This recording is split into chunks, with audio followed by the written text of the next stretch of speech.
चलो जल्दी।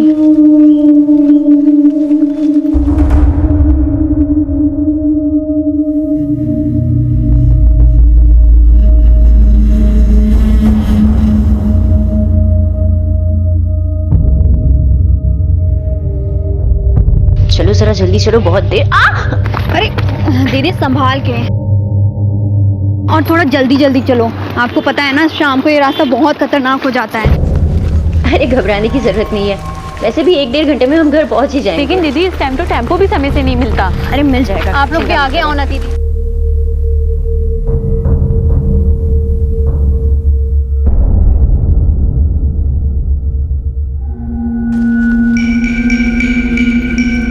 बस आ गए बस स्टॉप पे। हाँ बस आ ही गए हैं।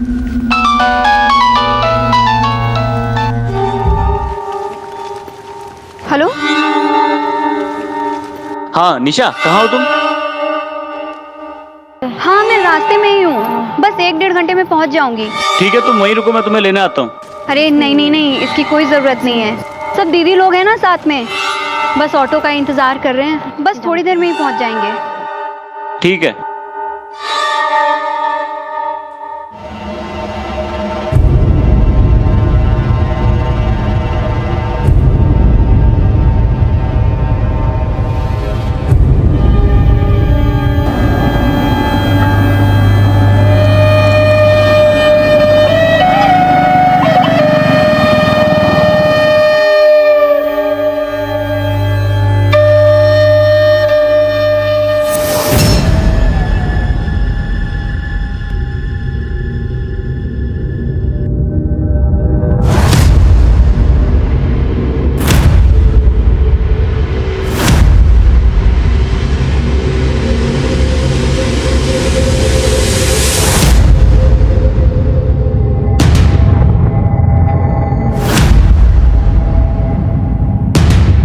दीदी अरे वो आ गई।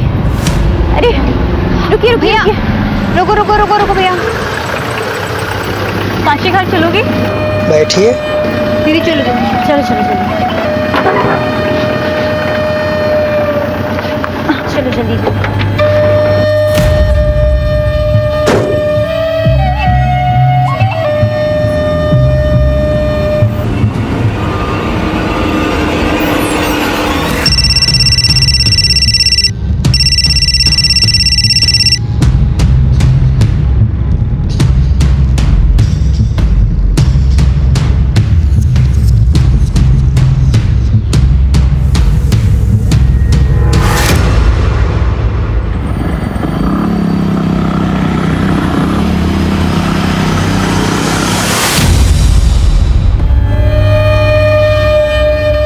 फाइनली टेम्पो मिल गया दीदी।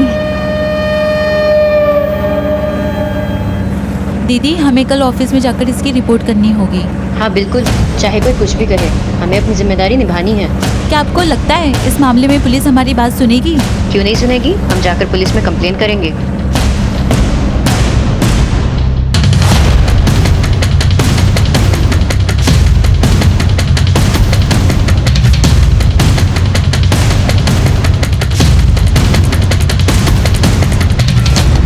कैसे कैसे लोग हैं ना दीदी। देखो, मामले को सामने लाकर हमें अपनी जिम्मेदारी तो जरूर निभानी है, आगे कानून अपना देख लेगा। अरे दीदी आप ये बताइए कि आप वो सुबह क्या बता रही थी? सुबह किस बारे में?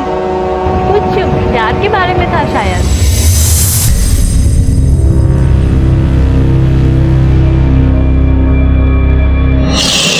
हमारा नाम सुजीत है, हमसे दोस्ती करोगी?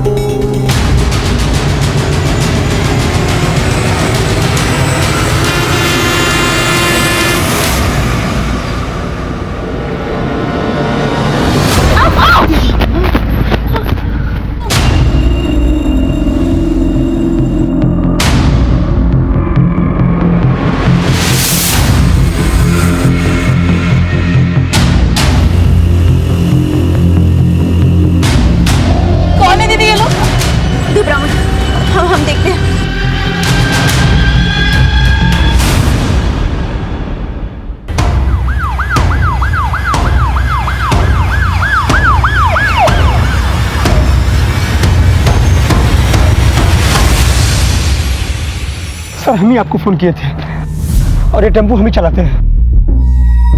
वो लड़कियां कहाँ से बैठी थी तुम्हारे टेम्पो में? सर मझगांव से। उन लड़कों का हुलिया पता है? सर चेहरा उनका ढका हुआ था और देखने में लंबे चौड़े और हट्टे कट्टे थे। वो लड़कियों को किधर की तरफ लेके गए? सर शायद इधर गए सर। हाँ, चलो।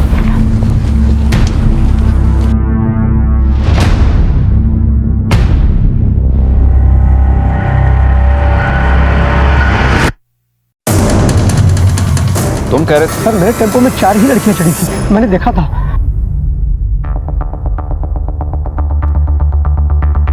श्रीवास्तव, इधर जंगल में देखो आसपास। तुम बता रहे थे वो किसी के खिलाफ पुलिस में कंप्लेंट लिखवाने की बात कर रही थी। सर वो तो मैंने नहीं सुना, मैंने इतना ही सुना था। क्या आपको लगता है इस मामले में पुलिस हमारी बात सुनेगी? क्यों नहीं सुनेगी? हम जाकर पुलिस में कंप्लेन करेंगे। और तभी अचानक गुंडों ने हमें घेर लिया। अपना रुपया पैसा मोबाइल रख इधर और चुपचाप निकल जाए यहाँ से, वरना तेरा तरबूज फोड़ दूंगा। निकल चल। सर मैं भागा मक्खनपुर के पास गया पीसीओ से आपको फोन करने के लिए। ठीक है, बाहर वेट करो, बाद में पूछताछ करते हैं। जी सर। सर ये लड़कियां शक्ति टू वुमेन के एनजीओ में काम करती थी। एनजीओ में इन्फॉर्म कर दो, इसके डायरेक्टर को थाने बुलाओ। सर लगता है मरने से पहले काफी हाथापाई हुई। 2 लड़कियों के सर पर चोट, हो सकता है किसी भारी चीज से मार किया। सर पर्स में रुपए पैसे तो नहीं मिले। लूट का मामला हो सकता है, चेक करो। कोई मोबाइल वगैरह मिला? नहीं सर मोबाइल तो नहीं मिला, पर उनका पहचान पत्र मिला। सर आसपास पूरा जंगल छान मारा लेकिन कोई लड़की नहीं मिली। हो सकता है गुंडे उसे उठा के ले गए हो। सर ये भी हो सकता है कि वो बच के खुद भाग गई हो सकता है। फिलहाल ये बॉडीज पोस्टमार्टम के लिए भेजो। सर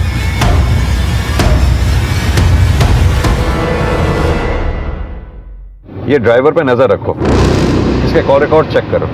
सर अगर ये गुंडों के साथ होता तो हमारे सामने आता ही क्यों? इसके गाड़ी के कागजात जो हमारे पास थे, हम इस तक पहुंच ही जाते, इसलिए ये खुद हमारे पास आ गया ताकि किसी को इस पे शक ना हो। अनुज, ये बॉडीज जिस कंडीशन में हमें मिली हैं, इन्हें देखकर ऐसा लगता है कि इनके साथ दुष्कर्म हुआ होगा। जो भी हो, पोस्टमार्टम की रिपोर्ट आने के बाद तो पता चली जाएगा। सर क्या ये हो सकता है कि किसी ने एनजीओ से अपना बदला इन औरतों से निकाला हो? बिल्कुल हो सकता है, लेकिन सवाल ये होता है कि ये लड़कियां किस काम से मझगांव में आई थी। ये एनजीओ से सारी लड़कियों की डिटेल्स ले लो, लड़कियों के घर वालों को भी इन्फॉर्म कर दो, और चौथी लड़की जो मिसिंग है उसके घर जाके भी देखो वो घर पहुंची है नहीं। अगर नहीं पहुंची तो सुबह इस एरिया में आके फिर दोबारा से छानबीन करनी होगी। हो सकता है वो डर के हमारे जंगल में छुपी हो। जी सर।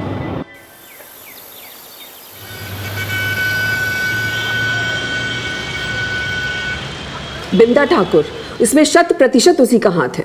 पिछले महीने भर से वो हमको डरा धमका रहा है। ये बिंदा ठाकुर कौन है? मझगांव का सरपंच। हमारी एनजीओ गांव में महिला जागृति मुहिम चला रही थी और ये बिंदा ठाकुर उसके सख्त खिलाफ था। क्यों? क्योंकि गांव में आंगनबाड़ी में हो रहे घपले के बारे में हम गांव वालों को जागरूक कर रहे थे। ये बिंदा ठाकुर आपको डायरेक्ट कॉल करके धमकी देता है? सर ऐसे लोग कभी डायरेक्ट कुछ करते हैं क्या? उसके गुंडे हमारे कार्यकर्ताओं को गांव में आने से मना करते थे और कभी कभी तो ये भी कहते थे कि जमाना खराब है, कुछ भी हो सकता है। अच्छा एक बात बताइए, आपके एनजीओ में जो लड़कियां काम करती थी, इनका आपस में रिश्ता कैसा था? अच्छा था, बल्कि बहुत अच्छा था, बिल्कुल बहनों की तरह। पर आप ऐसे क्यों पूछ रहे हैं सर? क्योंकि उन 4 लड़कियों में से 3 की हत्या हुई है और एक लड़की जिसका नाम निशा था वो बचकर निकल गई। ये बात हमें खटक रही है। एक काम कीजिए, उन 4 के नंबर और एड्रेस इस पे लिख दीजिए, और उस बिंदा ठाकुर का भी। अनुज, इन 4 लड़कियों के मोबाइल सर्वेलेंस पे डालो ताकि अगर किसी का भी फोन ऑन हो तो पता चल जाए। चौथी लड़की कहाँ थी? क्या उसकी भी हत्या हो गई थी, या वो मौका वारदात से जान बचाकर भाग निकली थी, या इस वारदात को अंजाम देने में उसका कोई लेना देना था? मुश्किलों के पहाड़ सामने खड़े थे और पुलिस की राह उन्हीं रास्तों से गुजरने वाली थी।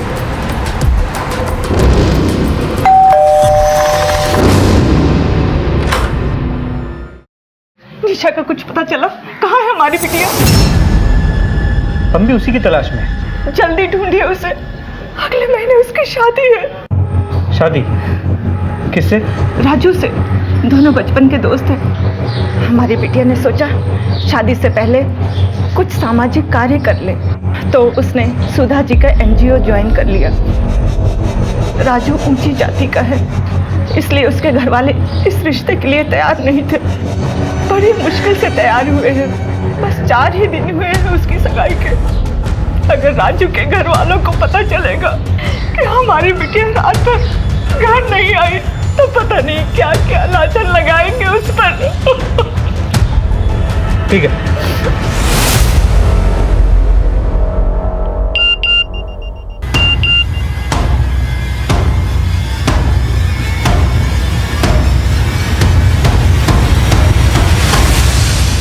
सर, कल रात तो सिर्फ हमें शक था, लेकिन अब हमारा शक यकीन में बदल गया है कि जिस लड़की की पहचान कल संगीता के नाम से हुई थी, 8 साल पहले उसका ये वीडियो वायरल हुआ था। जो लोग भी ये वीडियो देख रहे हैं, हमारी मदद कीजिए। हमारे घर वाले हमारी जान के दुश्मन बने बैठे हैं। तब हम परमानंदपुर पुलिस स्टेशन में पोस्टेड थे और ये केस वही का था, इसीलिए कल रात हमने वहाँ से ये वीडियो मंगवा लिया। वो हमें मार डालना चाहते हैं। हम अभी दिल्ली से पटना जाने वाली ट्रेन में हैं और हमारा ट्रेन नंबर है। उस वक्त पुलिस ने इसे बचा लिया था और 8 साल बाद इस बेचारी की हत्या हो गई। उसके बाद क्या हुआ? फिर उसके बाद इसके बॉयफ्रेंड की रोड एक्सीडेंट में मौत हो गई और शायद इसके घर वालों ने इसकी शादी कहीं और करवा दी। इस संगीता के माँ बाप और उसके पति को इन्फॉर्म कर दो और निशा की तलाश भी तेज कर दो। सर,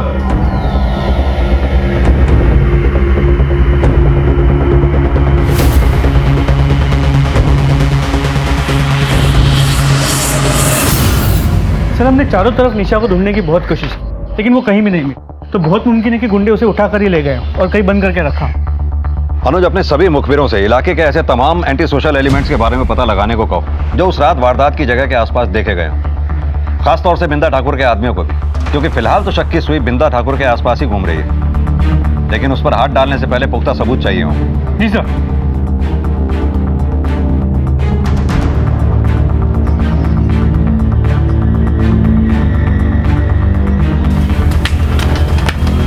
मामले की कशीदगी को देखते हुए पुलिस ने अपनी तफ्तीश के आधार पर संदिग्धों को दबोचना शुरू किया।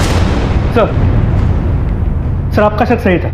पोस्टमार्टम रिपोर्ट के मुताबिक उन लड़कियों के साथ सामूहिक बलात्कार भी हुआ था और जिन 2 लड़कों को हमने शक की बुनियाद पर पकड़ा है, उनका ताल्लुक बिंदा ठाकुर से।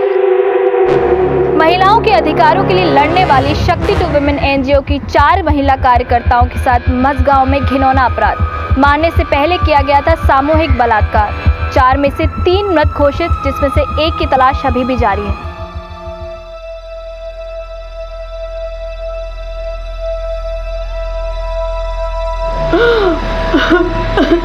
पता नहीं जिया जी कहाँ रह गए, फोन ही नहीं मिल रहा उनका।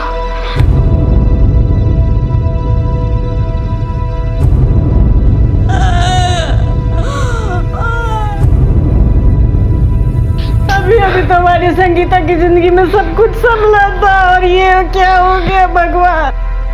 चाहे कुछ भी हो जाए, हम शादी करेंगे तो सिर्फ सुजीत से, वरना किसी और से नहीं। वो लड़का हमारी बिरादरी का नहीं है और ऐसे आवारा लड़के से मैं तुम्हारी शादी नहीं होने दूंगा। और तुम भूत बनकर क्या खड़ी हो, समझाओ इसे। सुरेंद्र शुक्ला। जी हाँ। सुजीत नाम के एक लड़के की ट्रक से कुचल के मौत हो गई। रुको रुको उसे।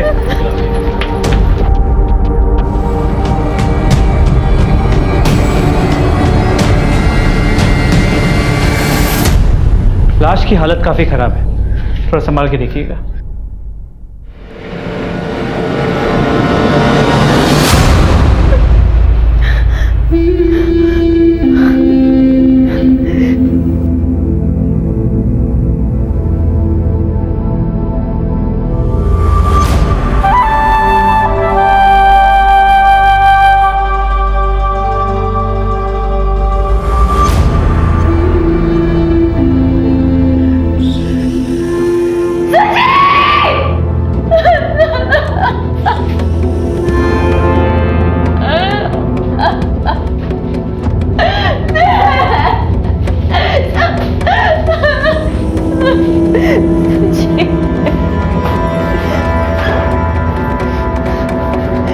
अब तसल्ली हो गई ना आप लोगों को? खुश है ना आप लोग? एक काम करना, जब हम मर जाएंगे ना तभी इतने खुश होना।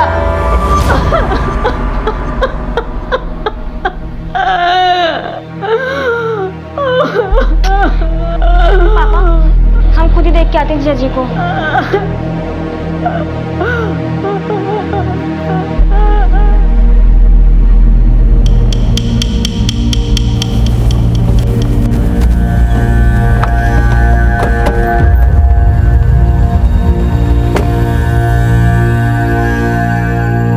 आओ इंस्पेक्टर साहब, बैठो। बिंदा ठाकुर, शक्ति 2 वुमेन नाम के एनजीओ के कार्यकर्ताओं के ऊपर जानलेवा हमला हुआ है। बलात्कार भी हुआ था, समाचार में देखा है। बहुत दुख हो। वो चारों कार्यकर्ता परसों गांव में ही आई थी आपके। सुना है आप उन्हें धमकियां भी दिया करते थे। कैसी बातें कर रहे हैं इंस्पेक्टर साहब? अबला नारी को मैं नहीं धमकाता। हाँ, कोई मर्द होता तो बात अलग है। वैसे आप लोग सबूत या गवाह लाए हो या ऐसे ही हवा में पतंग उड़ा रहे हो? गवाह और सबूत भी हम निकाल लेंगे। ये बताइए कि उस दिन गांव में हुआ क्या था? होना क्या था, ज्ञान देने आई थी तो मैंने ही थोड़ा सा ज्ञान दे दिया उन्हें। हमारी योजनाओं से आपको हर वो सहायता मिलेगी जो बिंदा ठाकुर आपको नहीं देते हैं। सरकार ने ऐसी एक नहीं, ढेरों योजनाएं बनाई है बच्चों और महिलाओं के लिए। अगर आंगनवाड़ी में आपको इनमें से कोई भी सुविधा नहीं मिलती है तो आपको उसकी शिकायत करनी चाहिए। जैसे ये क्या हो रहा है यहाँ? क्या है ये सब? तुम लोग इनकी बातें क्यों सुनते हो? मैं गांव का सरपंच हूँ। अगर तुम लोगों को कोई परेशानी है, कोई शिकायत है, तो हम आपस में बात कर सकते हैं ना? बातें तो आप बहुत कर चुके हैं सरपंच जी, लेकिन अब हम काम करके दिखाएंगे, बातें नहीं। देवी जी, आपको जो करना है करो, लेकिन हमारे गांव की शांति भंग मत करो। चलो अपना अपना काम करो। चलो चलो। अरे आप रुकिए, आप लोग इनकी बात मत सुनिए। रुकिए आप लोग, अरे रुक जाइए।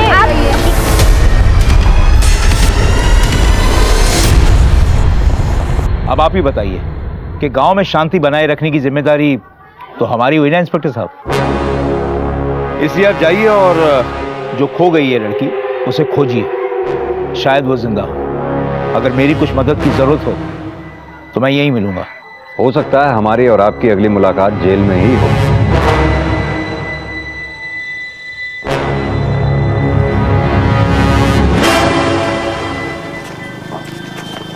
इस पे नजर रखो।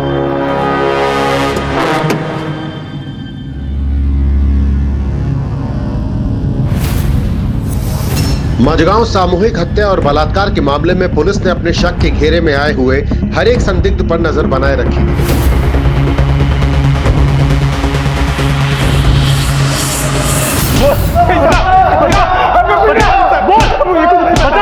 हमको कुछ नहीं पता साहब, हमको कुछ नहीं पता सर। मेरा इसमें कोई हाथ नहीं साहब। सर, बिंदा ठाकुर के गुंडे तो मुंह ही नहीं खोले। वहाँ टेम्पो ड्राइवर के कॉल रिकॉर्ड या निगरानी से भी कुछ हाथ नहीं लगा। सर, हमने चारों लड़कियों की कॉल रिकॉर्ड चेक की। राधा और शामली के कॉल रिकॉर्ड में ऐसा कुछ खास नहीं मिला। निशा के कॉल रिकॉर्ड चेक करो, पता करो क्या उसकी बिंदा ठाकुर से बात हुई थी। निशा के कॉल रिकॉर्ड में बिंदा ठाकुर का नंबर नहीं है, लेकिन निशा की आखिरी बार बात उसके मंगेतर राजू से हुई थी।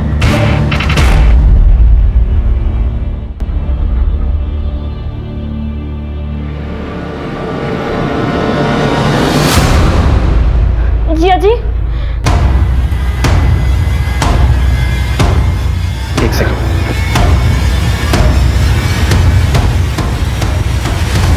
सुनीता, क्या बात है? जिया जी, दीदी। क्या क्या हुआ संगीता को?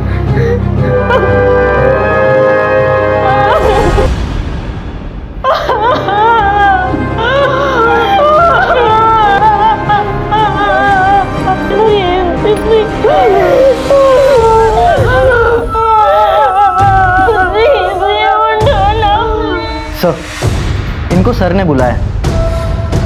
चलिए।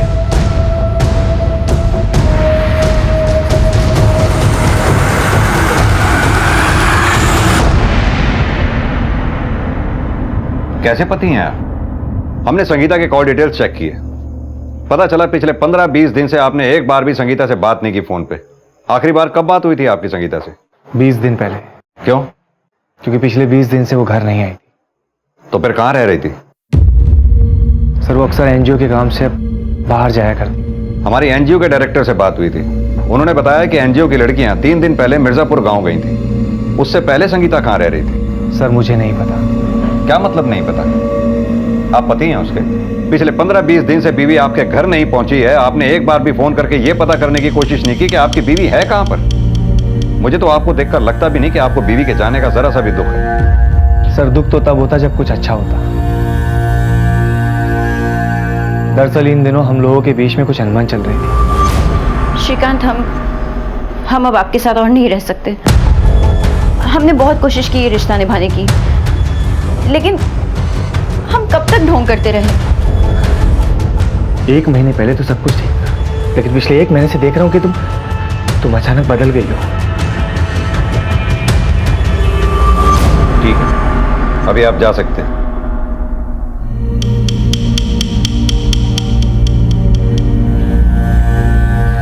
सर इस पर नजर बना रखिए। अनुज, एक बात समझ में नहीं आई। संगीता अपने पति के साथ रहना नहीं चाहती थी। उसका बॉयफ्रेंड सुजीत पहले मर चुका है, तो फिर वो रहना किसके साथ चाहती थी? या फिर इन दिनों उसकी जिंदगी में कोई और आ गया था? या फिर 8 साल बाद अब उसकी जिंदगी में ऐसा क्या हो गया होगा? निशा के बारे में कोई खबर? सर अब तक कोई इंफॉर्मेशन नहीं मिली। उसके मंगेतर राजू को थाने बुला लिया है। मुझे नहीं पता सर निशा कहाँ है। निशा तुम्हारी मंगेतर है और अभी तक तुमने थाने आकर निशा के बारे में पता करने की कोशिश भी नहीं की। क्यों? वो मुझे निशा की माँ से पता चला कि आप लोग उसे ढूंढ रहे हो, इसलिए मैंने पुलिस तो अपना काम कर ही रही है। ये बताओ कि वारदात से ठीक पहले तुम्हारी निशा से बात क्या हुई? सर मैं उसके लिए बहुत परेशान था। ठीक है तुम वहीं रुको, मैं तुम्हें लेने आता हूँ। बस थोड़ी देर में ही पहुंच जाएंगे। देखिए निशा हमें वारदात की जगह नहीं मिली, ना ही वो अपने घर पहुंची और ना ही उसने तुमसे कांटेक्ट करने की कोई कोशिश की। आखिर क्या वजह हो सकती है? मैं क्या बताऊं सर, मुझे खुद नहीं मालूम। ठीक है, अभी तो तुम जा सकते हो। हमसे पूछे बगैर ये शहर छोड़कर जाना नहीं। जी सर।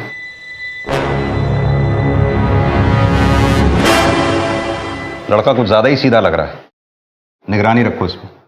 इसमें जुटी पुलिस टीम जहां उसे दिन रात ढूंढने में लगी थी, वहीं दिन रात कोई निशा का शोषण भी कर रहा था।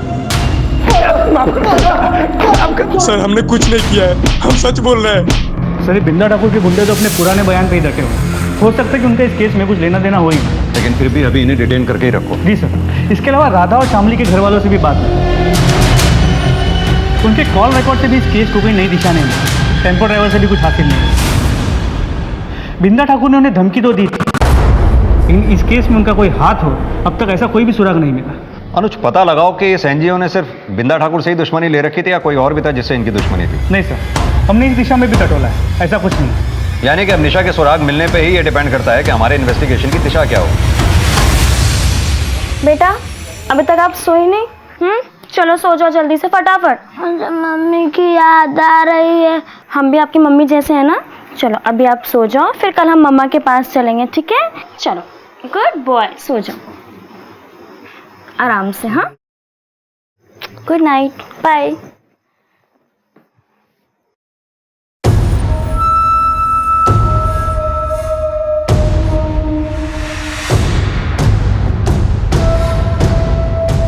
जिया जी, आप अपने आप को अकेला मत समझिए, हम आपके साथ हैं।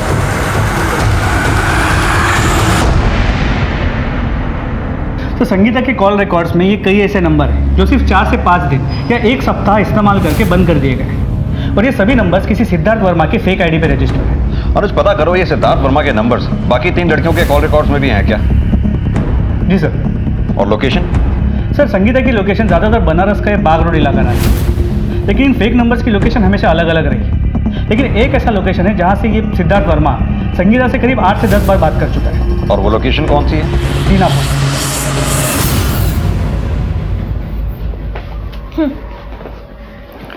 Thank you. सुनिए, इस बार आप फिर से 5-6 दिन बाद आएंगे? नहीं, जल्दी आ जाऊंगा।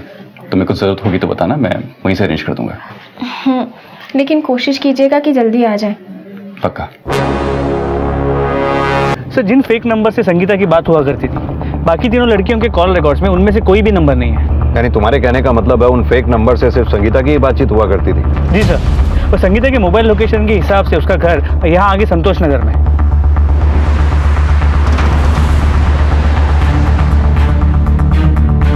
जरा बात सुनो, इस लड़की का नाम संगीता है, जानते हुए कहाँ रहती है?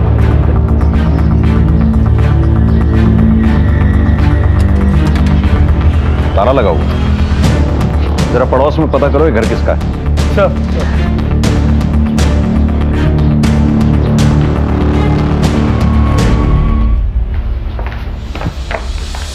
सर ये घर इनका है। हाँ सर, किराए पे दे रखी है। कौन रहता है यहाँ? एक संगीता नाम की लड़की है। अकेली रहती है या किसी के साथ रहती है? सर ज्यादातर वो अकेली रहती है, उसका पति कभी कभार आता है। क्या ये है वो आदमी? पता नहीं सर, मेरी एग्रीमेंट की सारी बातें संगीता से हुई थी। एग्रीमेंट लाइए। जी सर। संगीता अपने पति के साथ रहती थी, कैसे हो सकता है? उसने मैं बताया नहीं। जी सर। ये एग्रीमेंट तो श्रीकांत के नाम पे, वो भी 1 महीना पहले हुआ। तो पहचानते हो इस आदमी को? उसको मेरा बेटा जानता है। आपका बेटा कहाँ पर? काम के सिलसिले में अजमेर गया था। वो जैसे ही अजमेर से वापस आए उसे थाने लेके आना, हमें उस आदमी का स्केच बनवाना है जो यहाँ आया जाया करता है। जी सर, अभी के लिए हम ये ले जा रहे हैं। जी सर। अनुज, श्रीकांत ने हमें कहा था कि उसकी अपनी बीवी से अनबन चल रही थी, लेकिन यहाँ एग्रीमेंट श्रीकांत के नाम पे हुआ है जहाँ संगीता रहती थी। कहीं ऐसा तो नहीं है वकील श्रीकांत हमारे साथ कोई दांव-पेंच खेल रहा है?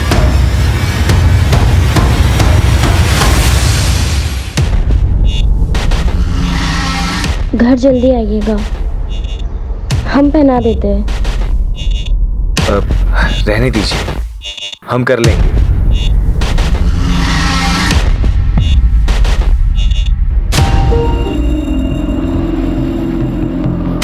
कहिए इंस्पेक्टर साहब। आपने कहा था आपकी बीवी आपके साथ रहना नहीं चाहती थी, लेकिन जहां वो रह रही थी वहां का एग्रीमेंट तो आप ही के नाम पे बना हुआ। पर ये सब झूठ है। वकील साहब, आपकी फोटोग्राफ और आईडी लगी है इसमें, और आप ये कहना चाहते हैं कि आपकी बीवी आपके ही जैसे किसी हमशक्ल के साथ घर में रह रही थी? सर हमें कुछ नहीं पता, और वैसे भी हम आपको पहले भी बता चुके हैं कि हमारी बीवी के साथ हमारे संबंध अच्छे नहीं थे। हमसे तलाक लेना चाहती थी। बीवी तलाक चाहती थी और आपकी साली आपके साथ आपके घर में रह रही थी, है ना? क्या मतलब सर? मतलब ये कि अपनी साली के चक्कर में आपने अपनी बीवी को अपने रास्ते से हटा दिया और अब हमें गुमराह कर रहे हैं। सर ये सब क्या बकवास कर रहे हैं आप? वकील साहब, चौकन्ने रहिए। कानून के आंख पे पट्टी जरूर बंधी होती है, लेकिन वो अंधा नहीं होता।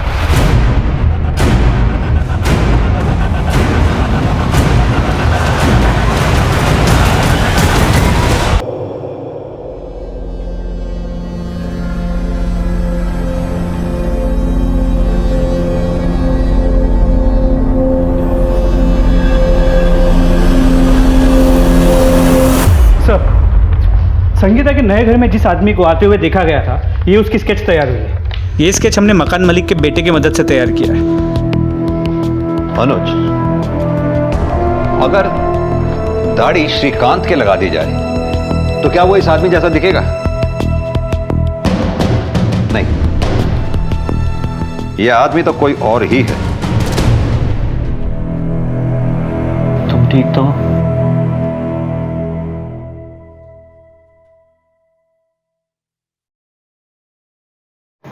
क्या हुआ निशा?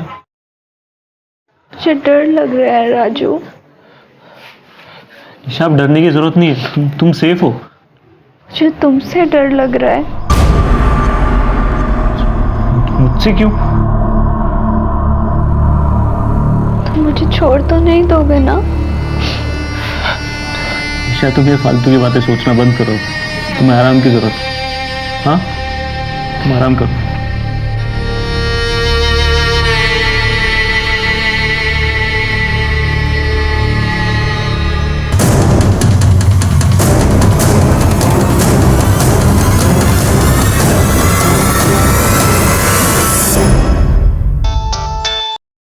हाँ यादव, बोलो। सर, निशा का पता चल गया है, वो हॉस्पिटल में। निशा? निशा, हमें तुम्हारा बयान चाहिए होगा। जो कुछ भी तुम्हारे साथ हुआ हमें शुरू से बताओ। सर, हम लोग टेम्पो से बनारस वापस लौट रहे थे।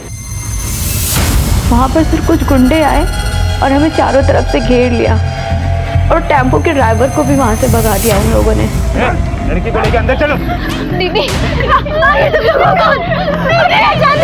हम लोग तुम लोगों को चाहते। बांध दो इन सबके हाथ पैर। तुमने उनके चेहरे देखे थे? सर उन सबके चेहरे ढके हुए थे और सर जब उनमें से एक राधा के साथ जबरदस्ती कर रहा था तो राधा ने उसका नकाब खींच लिया और सर फिर उसने राधा को मार दिया। इसको मार क्यों दिया? किसने मेरा चेहरा देख लिया था भाई? सबको मारना पड़ेगा, किसी को मत छोड़ना। तो फिर उन्होंने तुम्हें कैसे छोड़ दिया? मैं कहाँ छुपा रखा था? छितौना की कोठरी में छिपाया था। एक बात बताओ, वो गुंडे किसी का नाम ले रहे थे? जैसे बिंदा ठाकुर, श्रीकांत, सिद्धार्थ? नहीं सर। अच्छा, जिसने तुम्हें कोठरी में बांध के रखा था उसका स्केच बनवा सकती हो? हाँ सर, और सर मैंने उसे भी देखा था जिसने राधा को। ये तो बहुत अच्छी बात है कि तुम दोनों का स्केच बनवा सकती हो और उसी स्केच के जरिए असली कल्प्रिट तक पहुंच पाएंगे। अनुज, पूरे हादसे से तो यही लगता है वो जो कोई भी थे, संगीता ही टारगेट थी उनके लिए। वो संगीता की जिंदगी को नुकसान पहुंचाना चाहते थे। बाकी लड़कियां इसलिए मारी गईं क्योंकि उन्होंने उनमें से किसी एक गुंडे का चेहरा देख लिया था। ऐसा कौन हो सकता है जो संगीता की जिंदगी लेना चाहता? कुल मिलाकर ये पूरा हादसा संगीता की जिंदगी से जुड़ा हुआ है। निशा, क्या कभी संगीता ने अपनी जिंदगी के बारे में तुमसे कुछ कहा था? नहीं सर, पर सर दीदी 1 महीने से बहुत खुश थी। कह रही थी कि उन्हें उनका प्यार मिल गया है। प्यार? संगीता ने किसी का नाम बताया? निशा के पुलिस को दिए बयान के बाद इतना साफ हो गया था कि अपराधियों का मकसद संगीता को ही टारगेट करना था और उसी के आधार पर पुलिस ने अपनी सूझबूझ से इस केस के सिरे को पकड़ लिया। उनकी मुहिम इतनी खुफिया थी कि खुद उनके मातहत काम करने वालों को भी इसकी कोई भनक नहीं थी। लेकिन अब उनकी मेहनत का फल मिलने का वक्त आ गया था।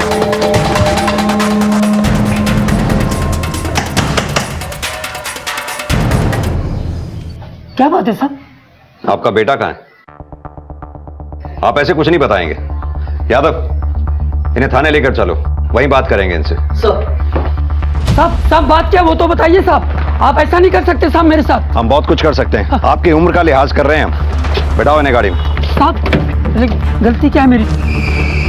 साहब ये हो क्या रहा साहब? सीधी तरह से बताइए, आपका बेटा है कहाँ पर? अब ये मत कहिएगा कि बेटा मर चुका है। साहब मुझे कुछ समझ में नहीं आ रहा साहब। आप बस इतना समझ लीजिए कि जब पुलिस आपके पास पहुंच सकती है तो थोड़ी मेहनत करने पे आपके बेटे के पास भी पहुंच सकती है। बेहतर होगा हमारा काम आसान कर दें।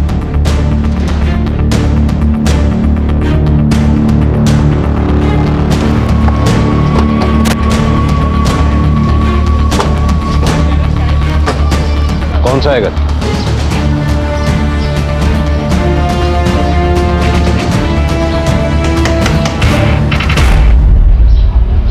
आपके पति घर पे हैं? हाँ।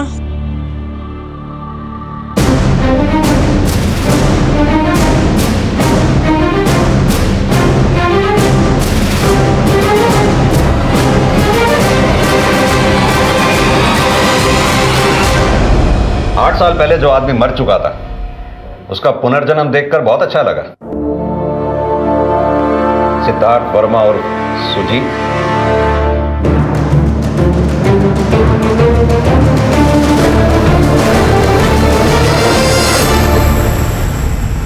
सर, आपको जरूर कोई गलतफहमी हुई है। यादव सर, जरा लेकर आओ उन्हें।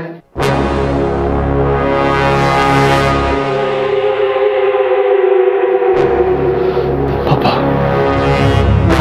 अनुज, आप समझे निशा ने क्या कहा था? दीदी ने बस इतना कहा कि उन्हें उनका पहला प्यार मिल गया है। यह है संगीता का पहला प्यार।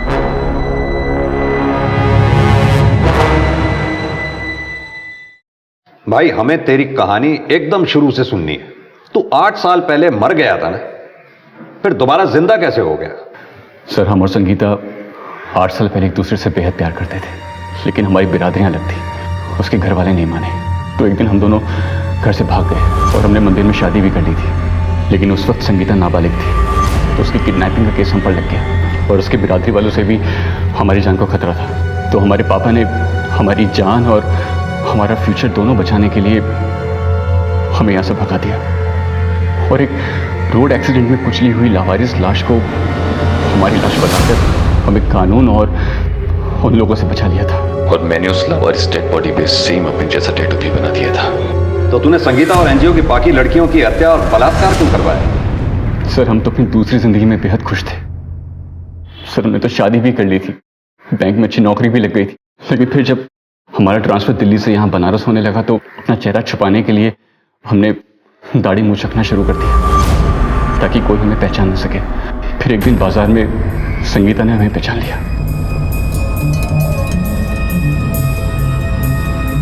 सुजीत!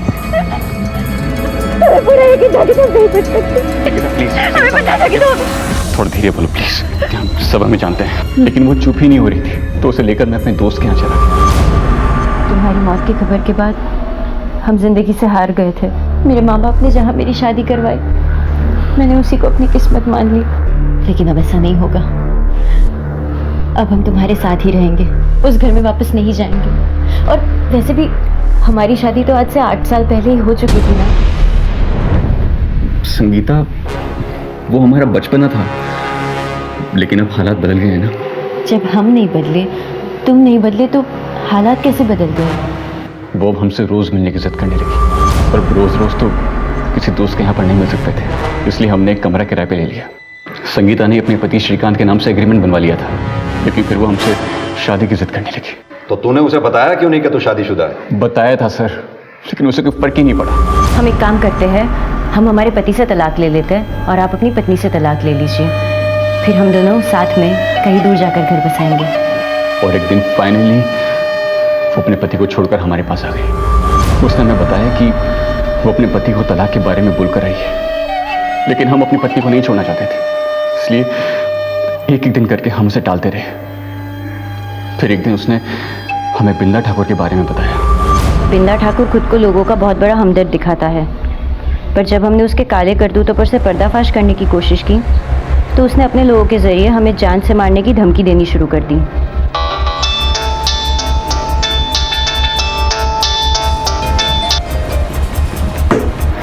किसका फोन था?